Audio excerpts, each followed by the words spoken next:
ఒకప్పటి మానవులు మనకన్నా సాంకేతికంగా అభివృద్ధి చెందిన వారిని అనుకోవడమే కాసింత రిస్కీ. అందులోనూ అప్పటి మనుషులకు ఏ గ్రహాంతరవాసులో సాయం చేసి ఉంటారనుకోవడం మరింత డేంజరస్.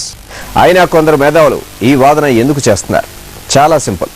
అనేక చోట్ల అనేక మార్మిక కట్టడాలు, గ్రంథాలు ఆధునిక మేధస్సుకు అందకుండా సవాల్ చేస్తున్నాయి. అందువల్లే ఏన్షియంట్ ఏలియన్స్ థియరీ పుట్టుకొచ్చింది. క్రీస్తు పూర్వం 200 ప్రాంతానికి చెందిన బొలివియాలోని పుమాంపుంకో ఆలయ సముదాయం ఈనాటి శిల్పులకి అత్యంత ఆశ్చర్యం కలిగిస్తూ ఉంటుంది. ఎందుకంటే ఇక్కడి శిలలు అతి కళాత్మకమైన పనితనంతో అలరాడుతూ ఉంటాయి. ఈ అనుపమ ప్రతిభ ఇప్పటి శిల్పులకి ఎన్ని అధునాతన పనిముట్లు ఉన్నా అసాధ్యమే. కేవలం చేతితోనే చెక్కి ఉంటారని భావిస్తున్న ఈ శిల్పాలు కొన్ని చోట్ల వేలితో తాకితే చాలు కోసుకుపోయేంతటి పొదునుగా ఉంటాయి.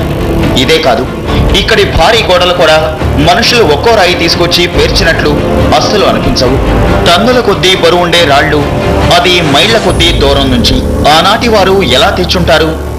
ఏలియన్ థియరిస్టుల వద్ద సమాధానం ఉంది. చిన్న రాళ్లే తీసుకొచ్చి విపరీతమైన వేడితో కరిగించి అతికించి ఉండవచ్చు. వీటిని చూస్తుంటే ఎవరికైనా దేవుడే నిర్మించి ఉండాలి అనిపిస్తుంది. ఒకవేళ అది నిజం కాదనుకుంటే ఆనాటి అదేదో అలౌకిక శక్తి గ్రహాంతరవాసులే అవ్వాలి. ఏలియన్స్ ప్రస్తావన లేకుండా ఒకప్పటి మన పూర్వులే మేధావులని భావించడంలోనూ తప్పులేదు. కానీ పదే ఆనాటి వారు పారలౌకిక జీవుల గురించి ప్రస్తావించడం ఏలియన్ సిద్ధాంతానికి అసలైన బలం. హిబ్రూ బైబిల్ ప్రకారం ఈజిప్టులో బానిసత్వం అనుభవించిన యూదులకు యోసెస్ విముక్తి కల్పించాడు. అయితే రెడ్ సీ దాటిన మోసెస్ బృందం అంతా సెనైడ్ ఎడారిలో చిక్కుకుంటుంది. ఇదే సమయంలో విగ్రహారాధన చేసినందుకు దేవుడు యూదుల్ని శపిస్తాడు.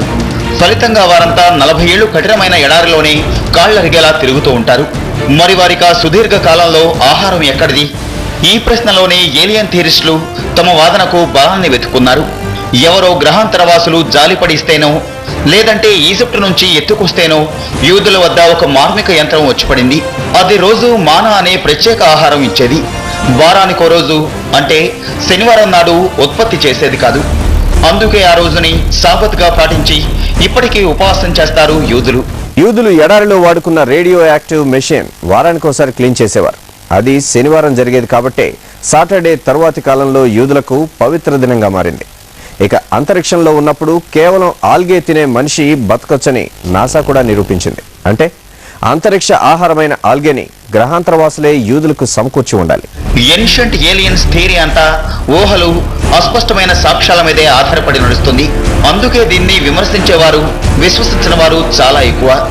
అయితే ఎవరు ఎన్ని ఎదురుదాడులు చేసినా ఈ గ్రహాంతరవాసుల సిద్ధాంతకర్తలు ఎన్నో జవాబులు లేని ప్రశ్నలు వేసి తమ వాదాన్ని బలంగా వినిపిస్తారు. అలాంటి ఒక ప్రశ్నే గ్రేట్ పిరమిడ్ ఆఫ్ గిజా ఎందుకు కట్టారు అనేది. సాధారణంగా ప్రతి పిరమిడ్ ఎవరో ఒక ఫారో సమాధి కోసం నిర్మిస్తారన్నది అందరికీ తెలిసిందే. కానీ గ్రేట్ పిరమిడ్ ఎవరి కోసం నిర్మించారో ఇప్పటికీ అనుమానమే. కొందరు చరిత్రకారులు కొన్ని పేర్లు చెప్తున్నా సుస్పష్టమైన ఆధారాలు ఇంకా లభించలేదు.